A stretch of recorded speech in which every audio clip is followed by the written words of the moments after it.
Naharap si Grid sa tensyonadong sitwasyon nang harapin siya ni Irene matapos siyang makita kasama si Ira. Napagtanto ni Ira na si Grid ang asawa ng Lady of Winston, habang si Phoenix ay humingi ng paliwanag.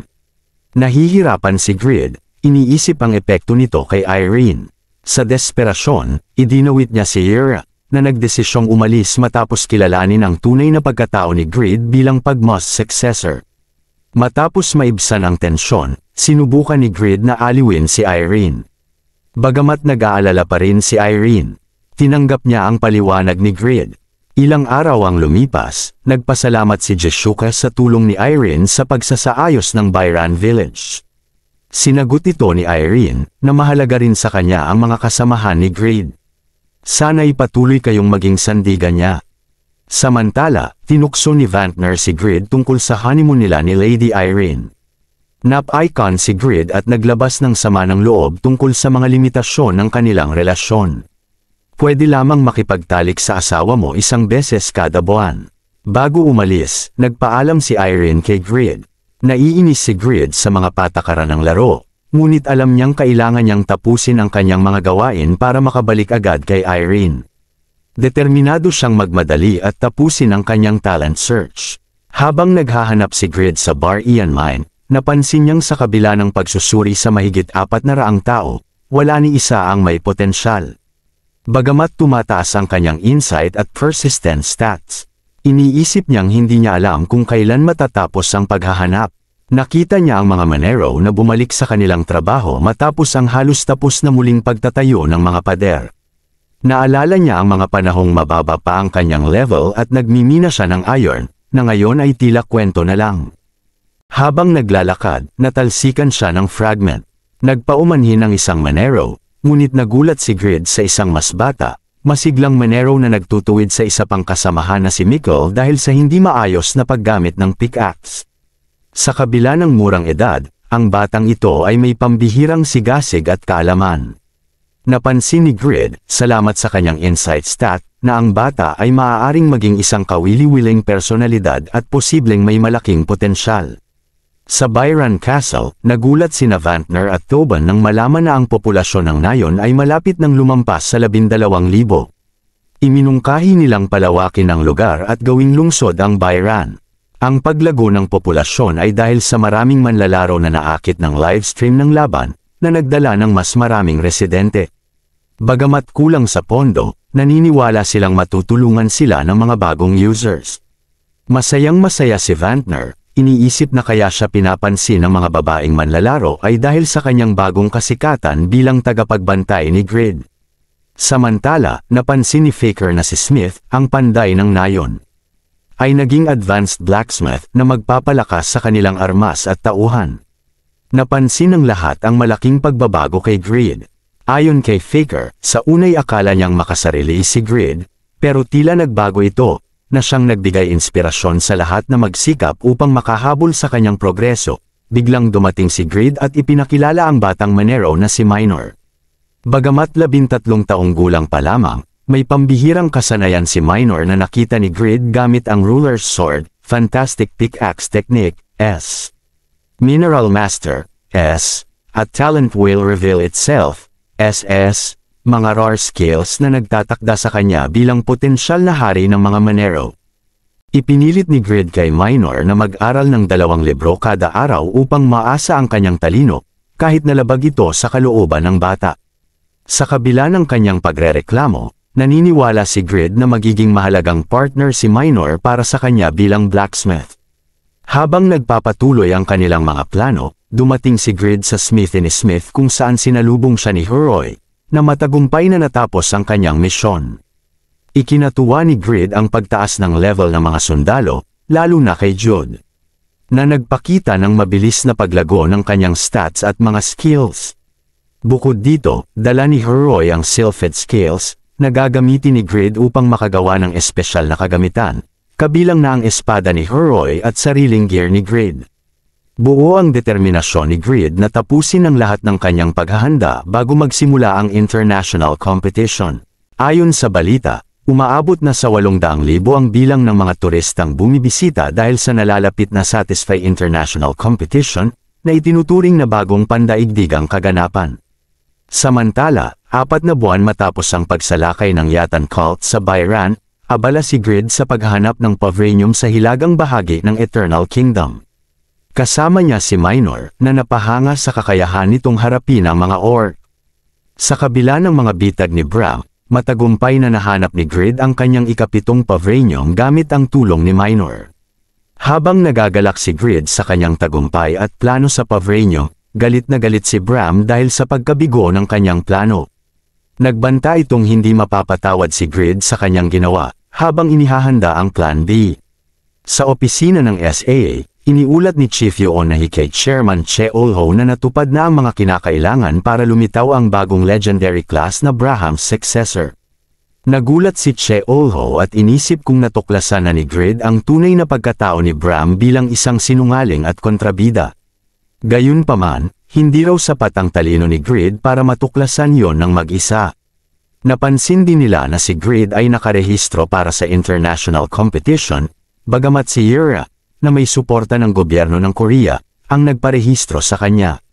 Nagkaroon sila ng diskusyon kung talagang dadalo si Grid sa kompetisyon at nagpa siya na magpustahan kung magpapakita siya o hindi. Sa smithy ni Khan, kinumprante ni Grid si Toban tungkol sa blueprint ng Fire Shield na ibinigay nito ng walang core material. Ang Firestone. Ipinaliwanag ni Toban na hindi niya makuha ang Firestone ng mag-isa at nagtanong kung kayang hanapin ito ni Minor gamit ang kanyang Mineral Master skill. Sinabi ni Grid na kahit si Minor ay hindi kayang maghanap ng materyales ng walang konkretong impormasyon. Matapos utusan si Minor, natuklasan nila na ang Firestone ay nasa Cockcrow Island, isang teritoryo na kontrolado ng Silver Knights Guild. Bagamat gusto ni Toban ang Fire Shield, hindi niya nais magdulot ng Guild Wars sa pagpasok sa teritoryo ng walang pahintulot. Nagpasalamat siya kay Grid sa tulong at nagpa siya na hihingi na lang ng opisyal na kooperasyon mula sa Silver Knights sa ibang pagkakataon. Nagpa siya si Grid na tulungan pa rin si Toban bilang gantimpala sa pagiging masunurin nito. Gagamitin niya ang kanyang zip-up hoodie upang makapasok ng hindi nahahalata at kunin ang Firestone, kapalit ng kompensasyon mula kay Toban. 2 araw pagkatapos ng paghahanda, nagbukas na ang unang Satisfy International Competition sa South Korea. Ang event ay dinaluhan ng 17 bansa na may mahigit 10 high record setters, na may kabuuang 221 kalahok na may average level na 213. Ang kompetisyon ay nagdala ng 800,000 turista, malaki ang naging epekto sa ekonomiya, at nagdulot ng mataas na pampublikong suporta. Pati ang stock value ng SA Group ay patuloy na tumataas. Habang iniisip ni Chairman Che Olho ang tagumpay ng kanyang nilikha, napansin ng Team Brazil na kakaiba ang ikinikilos ni Jeshuka. Matagal na raw nitong hinahanap si Grid na miyembro ng Team Korea. Nasa Cockcrow Island na si Grid matapos ang 46 na oras ng paglalakbay. Bagamat malayo at mas malaki kaysa inaasahan niya, nakarating siya ng may sapat pang oras. Ayon kay Minor, kailangang matimingan ang tamang oras para makuha ang Firestone.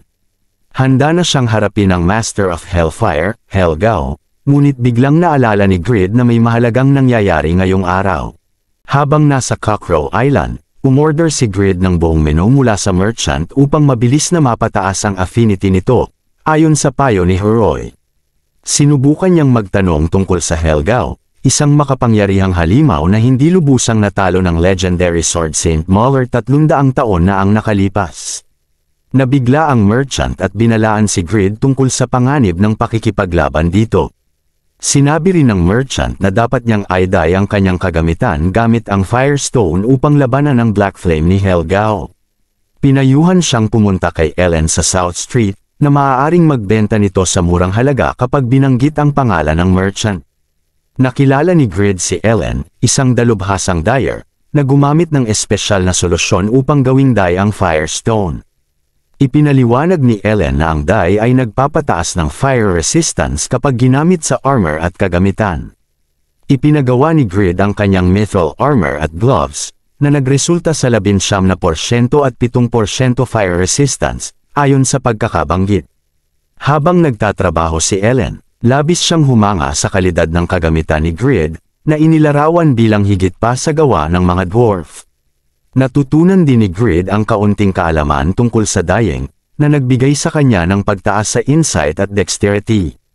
Pagkatapos ng proseso, naisip ni Grid na ito na ang tamang pagkakataon para sa raid laban kay Helgao, habang umaasa siyang maayos na magawa ng Silver Knight Guild ang kanilang bahagi sa labanan. Sa raid ng Silver Knight Guild sa Cockcrow Island, pinalakas ni Picksword ang kanilang guildmaster at ika-16 sa Unified Rankings, ang morale ng kanyang mga kasamahan. Ipinahayag niya ang kanilang layunin na gawing base ng mga Korean rankers ang isla, na ipinagkaloob sa kanila ng Eternal Kingdom. Nangako si Picksword na patunayan ang lakas ng South Korea sa Satisfy sa kabila ng kanilang kasalukuyang mahinang posisyon, at tinanggihan ng alok ni Naira at ng gobyerno na sumali sa international competition. Determinado siyang talunin si Helgao upang muling maibalik ang reputasyon ng bansa bilang pinakamahusay na gaming country. Sa real world, iniulat ng isang reporter ang patuloy na excitement sa South Korea para sa pagbubukas ng kauna-unahang Satisfy International Competition.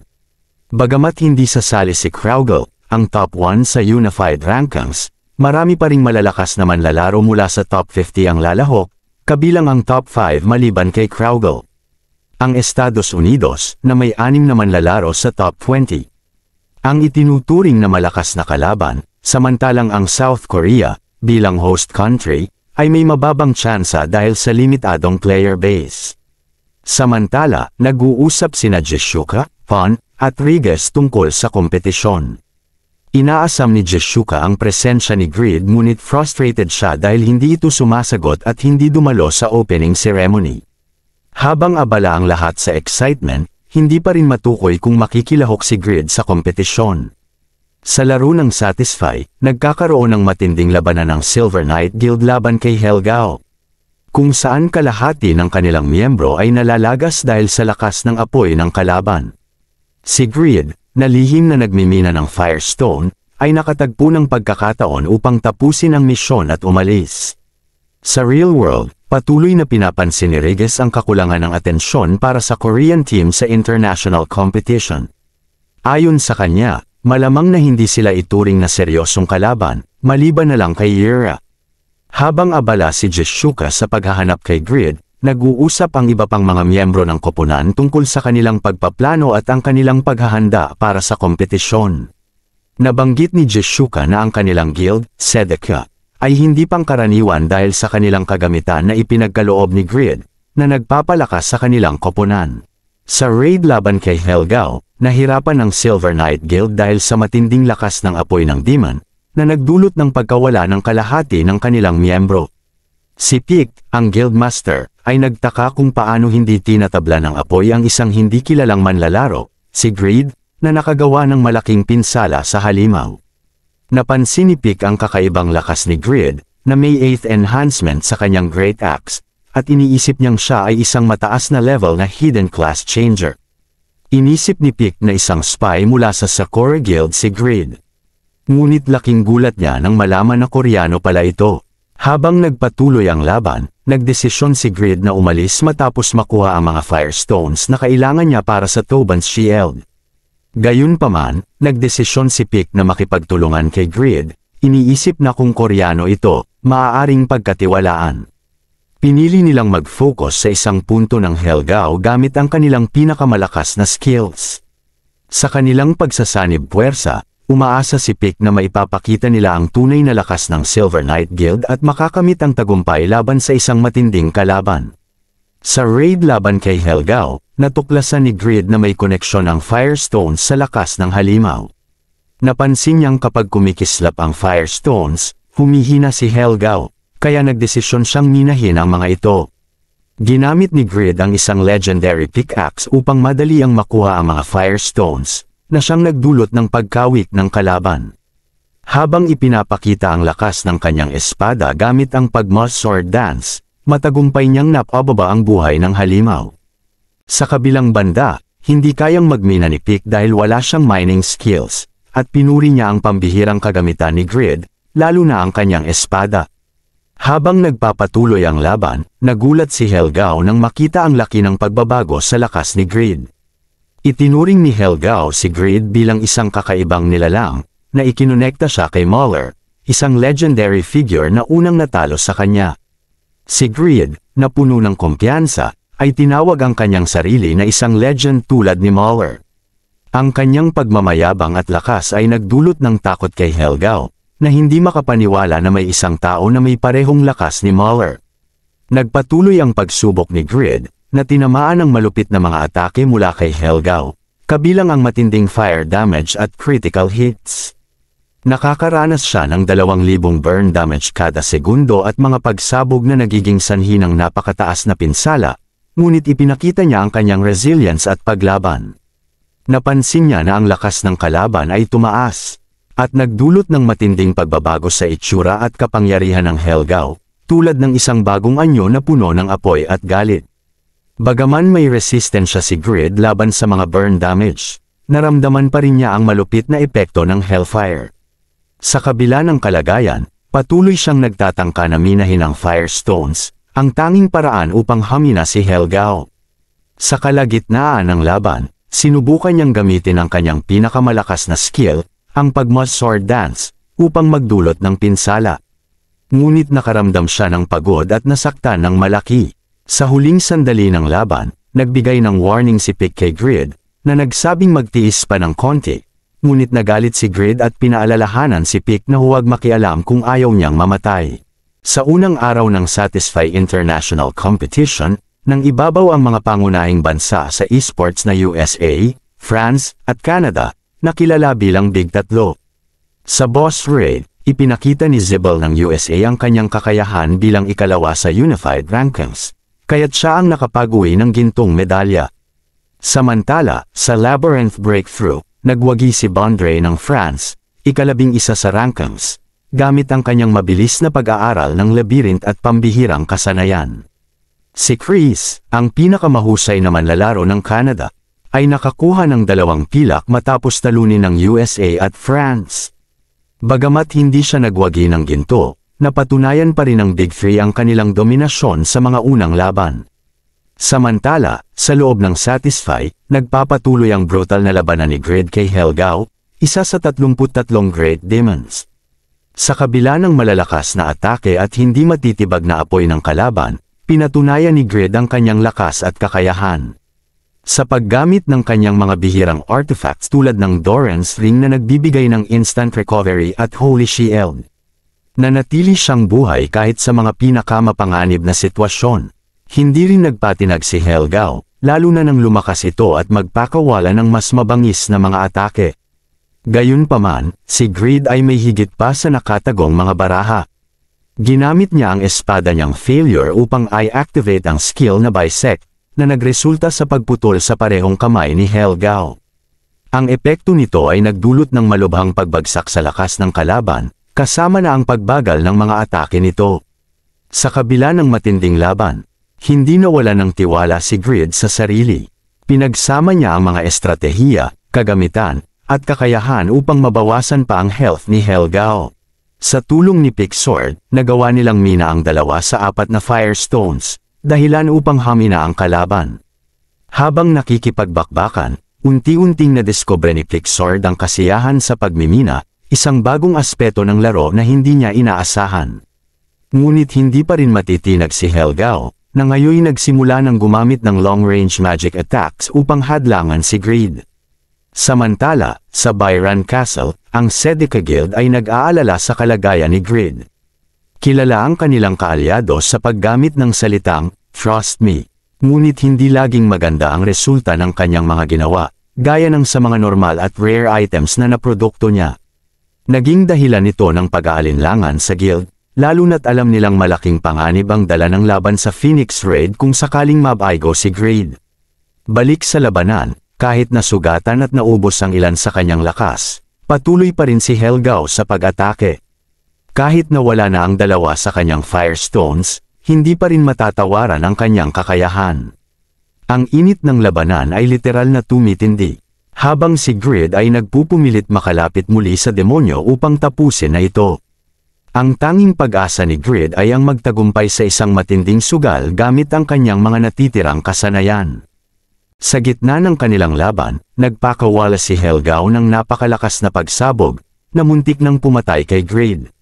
Gayunpaman, sa tulong ng gamit na Cannon's Dart Belt, nagawa ni Grid na iwasan ang direktang pinsala mula sa atake. Sa kabila nito, matindi pa rin ang natanggap niyang pinsala, ngunit nagpatuloy siya sa laban, puno ng determinasyon. Gamit ang mga skill tulad ng Blacksmith's Rage, Kill, at Link, nabawasan ni Grid ang lakas ni Helgao. Sa bawat tagumpay ng kanyang mga atake, nararamdaman niya ang bigat ng laban. Patuloy siyang naghanap ng paraan upang makuha ang pangwakas na tagumpay. Alam niyang hindi pwedeng magtagal ang laban dahil mas malakas pa rin si Helgao, lalo na kung magamit nito ang natitirang kapangyarihan. Dahil dito, nagdesisyon si Grid na gamitin ang bagong fusion skill na Link Kill.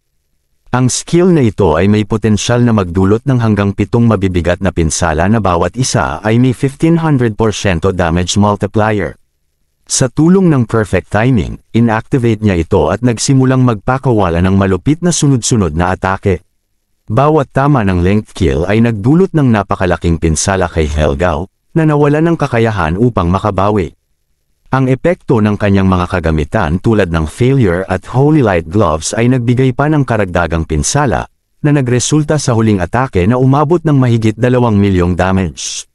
Sa wakas, bumagsak si Helgao. Habang humaharap sa pagkatalo, inamin ni Helgao ang kahusayan ni Grid, na inihalin tulad kay Mauler, ang pinakamalakas na tao na nakalaban niya noon. Bagamat natalo, nagbabala si Helgao na hindi pa ito ang kanyang huling pagkakataon at muling babangon upang ipagpatuloy ang kanyang misyon na mangalap ng mga kaluluwa para sa impyerno.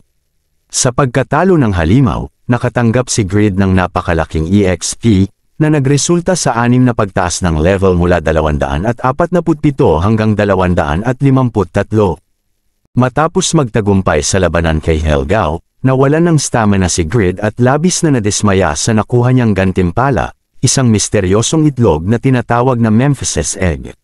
Sa kabila ng kanyang matinding pagsusumikap, tila hindi sapat ang gantimpala para sa panganib na hinarap niya. Habang nagpapahinga, inalok siya ni Pixord na sumama sa kastilyo nito para makabawi ng lakas. Bigla namang dumating ang Sakura Guild, pinamumunuan ni Yoshimura, ang ikalawa sa rangkang ng mga archer at leader ng isa sa pinakamalalakas na guild sa Japan. Plano nilang agawin ang isla na hawak ng Silver Knights Guild.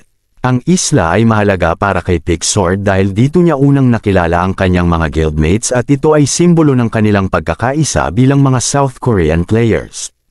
Kahit pagod, nagdesisyon si Pixord na harapin ang Sakura Guild upang ipagtanggol ang kanilang teritoryo. Pinayuhan niyang mag-log out si Grid upang hindi ito madamay, ngunit nang sinubukan ni Grid, hindi siya makalabas sa laro dahil sa natitirang magic power ni Helgao na nagdudulot ng mga aberya. Habang nagkakagulo, inutusan ni Yoshimura ang kanyang mga tauhan na patayin din si Grid, na ngayon ay hindi na makaiwas sa laban. Sa kabila ng matinding panganib, biglang nagsalita ang misteryosong itlog na dala ni Grid, humihingi ng pagkain at nagsasabing ito ay gutom. Labis itong ikinagulat ni Grid, na ngayoy naguguluhan ngunit nagdududa na ang itlog ay may espesyal na kakayahan na maaaring maging susi upang baligtarin ang sitwasyon.